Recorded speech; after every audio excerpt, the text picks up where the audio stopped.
Agra police की कार्रवाई 6 राज्यों से 10 लोगों को गिरफ्तार किया। देश के अलग अलग राज्यों में विशेष तौर पर कम उम्र की लड़कियों को प्रलोभन, लव जिहाद एवं अन्य तरीकों से प्रभावित कर धर्मांतरण के कार्य में लिप्त हैं। अवैध धर्मांतरण का ये मोड्स ऑपरेंडी आईएसआईएस का सिग्नेचर स्टाइल है। आयशा गोवा, अली हसन कोलकाता, ओसामा कोलकाता, रहमान कुरैशी आगरा, अबू तालिब खालापार मुजफ्फरनगर, अबुर रहमान देहरादून, मोहम्मद अली जयपुर राजस्थान, जुनैद कुरैशी जयपुर, मुस्तफ़ा दिल्ली, मोहम्मद अली जयपुर। अभी तक की प्रारंभिक जांच में ग्रुप का संबंध पीएफआई एसडीपीआई पाकिस्तान के आतंकी संगठनों से भी होने के संकेत मिले हैं। आगरा पुलिस द्वारा की गई इस कार्रवाई में यूपी की विशेषज्ञ एजेंसी एटीएस और एसटीएफ को भी सम्मानित कर दिया गया है और आवश्यकता अनुसार अन्य राज्यों की पुलिस तथा केंद्रीय एजेंसियों के साथ भी समन्वय स्थापित किया जा चुका है। सर अब आपको नाम बता देता हूं क्योंकि उनका हम लोग आज पुलिस कस्टडी रिमांड ले रहे हैं। It's public knowledge, public document, but subsequent आगे जब जानकारी प्राप्त होगी तो बाकी डिटेल बताऊंगा। इसमें गोवा से आयशा उर्फ एसबी कृष्णा, कोलकाता से अली हसन उर्फ शेखर राय, कलकत्ता से ओसामा, आगरा से रहमान कुरैशी, मुजफ्फरनगर से अबू तालिब, देहरादून से अबुर रहमान, जयपुर राजस्थान से मोहम्मद अली, जयपुर से जुनैद कुरैशी, दिल्ली से मुस्तफ़ा उर्फ मनोज, जयपुर से ही मोहम्मद अली। ये 10 लोग गिरफ्तार हुए। अगेन वो सब चीज़ें अब क्योंकि अभी आए हैं पकड़ करके, वो इन्वेस्टिगेशन के बाद मालूम पड़ेंगी, बट इसमें से कुछ लोग डेफिनेटली एक हायर लेवल पर कोऑर्डिनेट कर रहे थे, बट इनके आगे भी कोई था कि नहीं था। फंडिंग वगैरह के नाम हमारे पास आए हैं, कुछ जो अकाउंट्स की डिटेल आए हैं, विदेशों के उनके डिटेल्स आए हैं, उनको हम लोग फर्दर एक्सप्लोर कर रहे हैं, इन्वेस्टिगेट कर रहे हैं, तो उसके बाद आगे मालूम पड़ेगा क्या पूरी पोजीशन है। ये जो धर्मांतरण का रैकेट था, ये क्या खाली आगरा तक सीमित था या उत्तर प्रदेश के बाहर भी लोग धर्मांतरण करा रहे थे? अगेन ये सब हमारी प्रिलिमिनरी इंक्वायरी है, अभी प्रिलिमिनरी स्टेज पर है अभी इन्वेस्टिगेशन।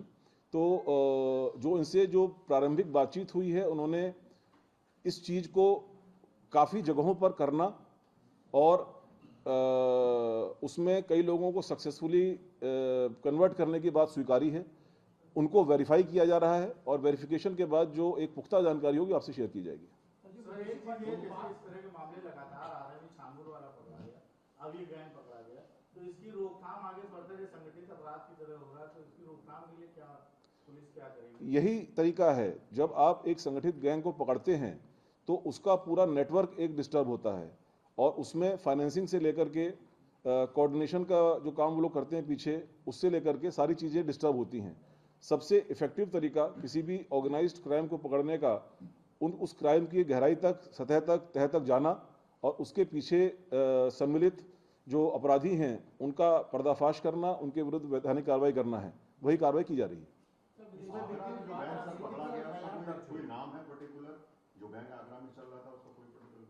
नहीं, ये गैंग उस तरह के नहीं है कि जैसे मान लीजिए कोई अगर कोई एक कन्वेंशनल क्राइम होता है, कोई डकैती का क्राइम है या कोई एक्सटॉर्शन का क्राइम है, तो उसमें एक नाम से, क्योंकि वो नाम के आधार पर ही उनका वो काम चलता है। यहाँ पर तो अपनी पहचान छुपाते हुए या अपनी बात को छुपाते हुए वो आगे काम करते हैं। तो ऐसा कोई गैंग का नाम नहीं है, बट जो गैंग के सदस्य हैं, जो भी इस पूरे ऑर्गेनाइजेशन, इस ऑर्गेनाइज्ड क्राइम के सदस्य हैं, वो काफ़ी टाइम से ये काम कर रहे थे।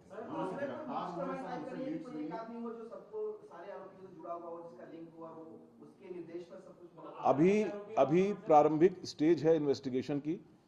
डेफिनेटली इस फूड चेन में ऊपर कुछ लोग होंगे। उन फूड चेन तक, ऊपर के लेवल तक पहुंचने में इन्वेस्टिगेशन की कड़ियों को आगे मिलाना भी होगा। उसमें इनकी इंटरोगेशन रिपोर्ट्स भी तैयार होंगी, उनकी इंटरोगेशन भी होगी, चीज़ों को वेरिफिकेशन भी होगा और उसके बाद ही जो आपका प्रश्न है उसका आंसर मिल पाएगा। जो लोग गिरफ्तार हुए उनसे कुछ लीड्स मिली हैं कि? जी हाँ, कुछ लीड्स मिली हैं। नहीं, वो अभी मैं शेयर नहीं कर सकता। वो अभी अंडर लाइव इन्वेस्टिगेशन है। जो अभी ऐसी लीड्स जिनमें हमको मिली हैं उनको भी मैं शेयर नहीं करना चाहूँगा। शानूर बाबा के मामले में 2 और गिरफ्तारियां आज हुई हैं, जिसके बारे में प्रेस रिलीज जारी किया जाएगा। सर, ये विदेशी फंडिंग हो रही है, ये नेपाल का, सऊदी अरब का, पाकिस्तान का, किस कंट्री के बारे में पता चल पाया अभी तक, और क्या पूरे देश में इस तरह नेटवर्क चल रहा है? नहीं, मैं अभी देखिए, मैं आपको साक्ष्य के आधार पर बात बताऊंगा। जो हमारे पास साक्ष्य है उसमें इन 4 जगहों पर बैठे हुए कुछ व्यक्तियों द्वारा इसकी फंडिंग की जा रही है, जिसके हमको साक्ष्य मिले हैं। उसका जो प्रयोग है, वो प्रयोग देश में किस किस जगह पर हो रहा है, वो फर्दर इन्वेस्टिगेशन का विषय है। तो जैसे जैसे इन्वेस्टिगेशन आगे बढ़ेगी मनी ट्रेल आगे बढ़ेगी, उसमें जो है वो इन्वेस्टिगेशन में बिंदु सामने आएंगे।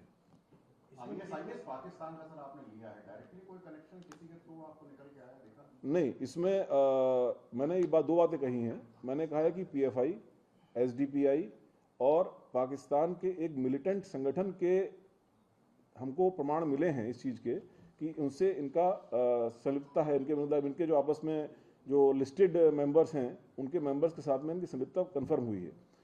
आईएसआईएस के बारे में मैंने कहा कि उनका ये सिग्नेचर स्टाइल है कि जिहादी तैयार करके इसमें से एक जो कन्वर्ट है, जो 2 लड़कियां गायब हुई थी जिनको रिकवर किया गया है, उनमें से एक का उसके अपने चेंज्ड फेसबुक पर AK-47 के साथ फोटो है।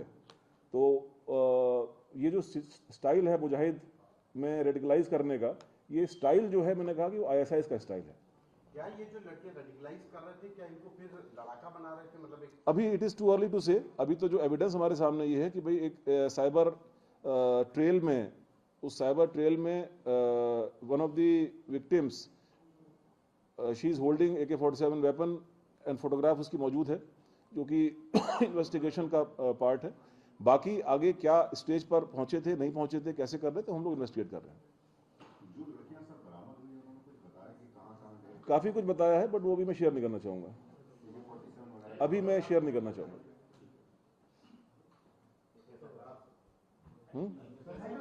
Thank you. फोटोग्राफ अभी नहीं दे पाएंगे। अभी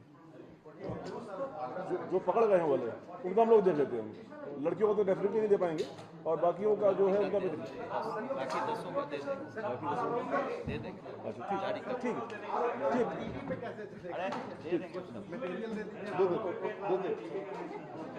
देते हैं मुझे।